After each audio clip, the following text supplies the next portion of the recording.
ఎప్పుడూ ఒప్పుకోవద్దురా ఓటమి,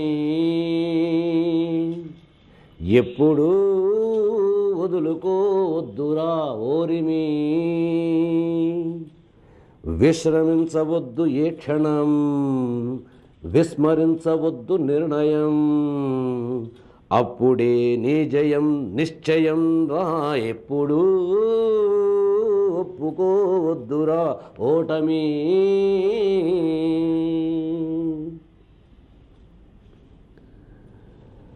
నింగి ఎంత పెద్దదైన రివ్వుమన్న గువ్వ పిల్ల రెక్క ముందు తక్కువేనురా, నింగి ఎంత పెద్దదైన రివ్వుమన్న గువ్వ పిల్ల రెక్క ముందు తక్కువేనురా, సంద్రమెంత గొప్పదైన ఈదుతున్న చేప పిల్ల మొప్ప ముందు చిన్నదేనురా, పశ్చిమాన